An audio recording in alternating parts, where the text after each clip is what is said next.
Welcome to Science and Technology Briefing. The content of the briefing includes Hermes Billionaire's charity fights his plan to cut inheritance. Andrew Ng, do we think the world is better off with more or less intelligence? Eyeing global player role, UAE seeks closer China ties through investments. Chinese traders and Moroccan ports, how Russia flouts global tech bans.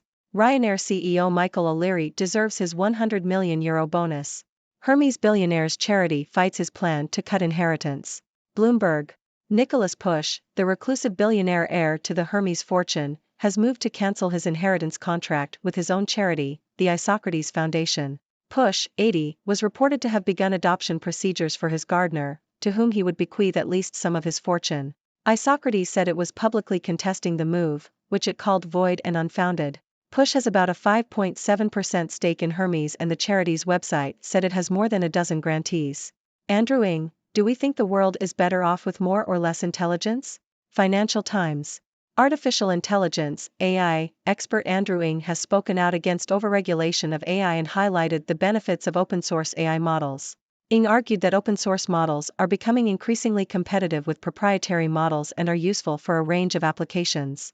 He stated that regulating the core technology of AI would slow down innovation and hinder the development of various industries. Ng also expressed concern about the hyping of AI risks by some companies and individuals, stating that it is leading to unnecessary fear and the implementation of bad regulations. He called for a focus on good regulation that addresses specific risks in critical applications, such as healthcare and underwriting. Ng also discussed the need for transparency in AI systems used by social media and chatbot companies to counteract the risk of misinformation and bias. Eyeing global player role, UAE seeks closer China ties through investments. South China Morning Post.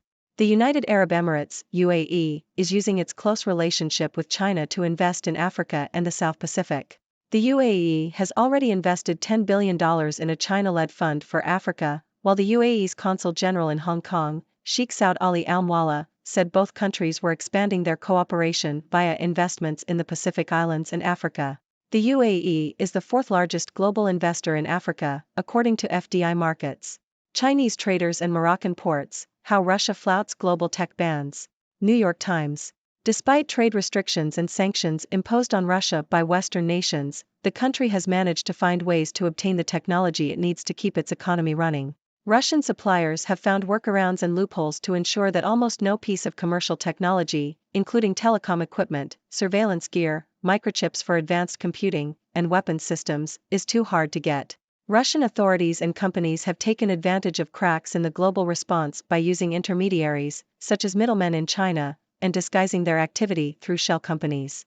They have also turned to countries like Morocco and Turkey, which have neutral positions in the conflict, and used their ports to receive goods from global tech manufacturing centers before shipping them to Russia.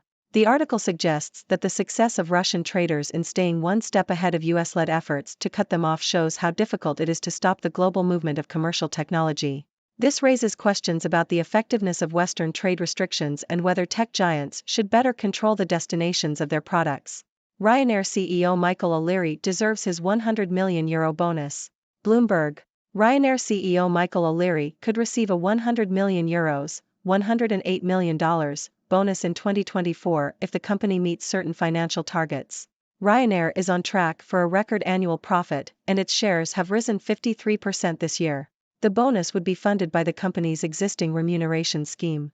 The author believes O'Leary deserves the bonus for transforming the aviation industry and society as a whole. Ryanair is on course to increase passenger numbers by 80% over the next decade. However, the author acknowledges Ryanair's reputation for its attitude towards customers, employees, and the environment. The company has been accused of being unpleasant to customers, burning hydrocarbons, and flying passengers to airports a long way from their destinations. Ryanair CEO Michael O'Leary has been accused of being provocative and dismissive. However, the author believes Ryanair's success is partly due to its ability to fill planes with passengers attracted by lower fares. The company has an excellent punctuality and safety record. Who gets to tell China's story? Foreign Affairs. The rise of citizen historians in China is challenging the Chinese Communist Party's (CCP) control of history. Digital technologies such as PDFs and digital cameras have allowed citizens to preserve and spread historical memory, enabling the revival of banned or out-of-print books and the creation of new publications. These tools have become the modern-day weapons of the week, allowing citizen historians to confront the government's myth-like telling of history. Despite the CCP's efforts to control history, events such as last year's white paper protests against COVID-19 lockdowns and a slowing economy show that large groups of Chinese people are questioning the government's version of events. Google allows more app payment options in antitrust deal with states. New York Times. Google has agreed to pay $700 million to settle an antitrust lawsuit brought by state attorneys general, in addition to allowing developers to offer direct payment options to users on its Play App Store. The settlement will create a $630 million fund for consumers and a $70 million fund for states. Google is currently facing several antitrust challenges, including a trial in which the US government claims that the company has abused its dominance in online search. Japan's Kokusai aims to build on 66% rally as China demand booms. South China Morning Post. Japanese chip gear maker Kokusai Electric is expanding its staff in China in anticipation of increased demand from the world's largest semiconductor market. CEO Fumiyuki Kanai believes that sustained investment in capacity in China will drive demand for chip-making equipment. China is looking to localize chip production as the US tightens export controls on advanced chips and chip gear. Chinese companies are investing in factories to produce legacy chips that are unaffected by US sanctions. Kokusai Electric expects China to account for just below 50% of its revenue in the coming months, up from around 40% currently. The company plans to increase personnel in China to meet local demand. Ladies and gentlemen, it's your friendly neighborhood 6 Doctor here, bringing you the latest news and analysis from the 6 Degrees world. Let's dive right into it. First up, we have the reclusive billionaire Nicholas Push, who is fighting his own charity, the Isocrates Foundation, over his inheritance plans. Apparently, he wants to leave some of his fortune to his gardener, and the foundation is not happy about it. I mean, who wouldn't want to be adopted by a billionaire? But seriously, this raises questions about the control and influence that billionaires have over their wealth and the organizations they create. Next, we have AI expert Andrew Ng speaking out against overregulation of AI. He argues that open-source AI models are becoming increasingly competitive and can be used in various applications.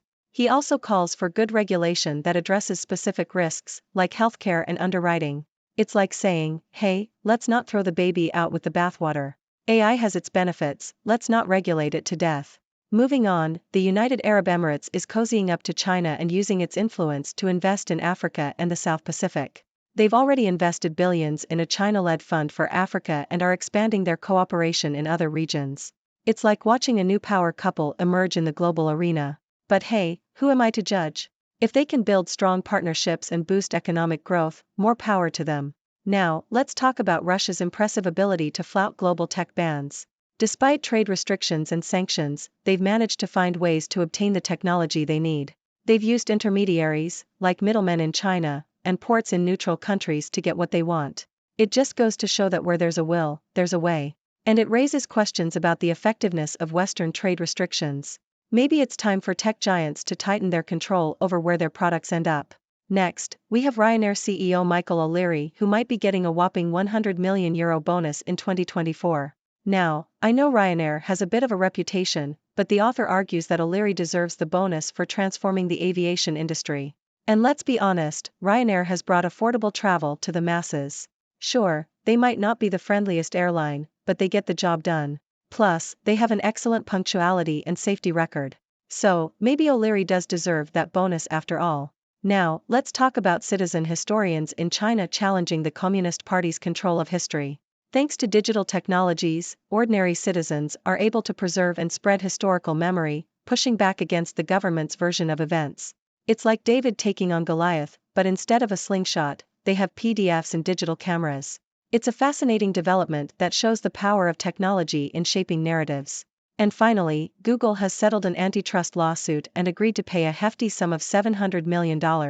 As part of the settlement, they're also allowing developers to offer direct payment options on their App Store. It's like Google saying, fine, we'll play nice. But let's not forget, this is just one of many antitrust challenges the tech giant is facing. The battle is far from over. And there you have it, folks. Another round of intriguing news from around the 6 Degrees world. Remember, these are just my takeaways, and I'd love to hear what you think. Do you agree with Andrew Ng's stance on AI regulation? Should Ryanair CEO get that massive bonus? And what about citizen historians challenging the Chinese government's control of history? Share your thoughts and let's keep the discussion going. Thank you for tuning in. The content above showcases the latest briefing reports and analytical synopses, thoughtfully curated by the 6Do team. These insights stem from a wide array of reputable media outlets, think tanks, government sources, and specialized experts worldwide. We encourage you to explore these sources for a comprehensive perspective. Keep in mind that while the content may not always align with the official standpoint of 6Do Brief, it's not meant to be taken as absolute directives for decision-making. Comprising seasoned media professionals, learned scholars, and accomplished scientists, the 6Do team embodies a trailblazing, fully independent media entity. To customize 6Do Brief to meet your professional needs, you have the option to subscribe to a diverse array of briefings on our website, 6dobrief.com. Regardless of your location, you can conveniently receive 6Do Brief via email.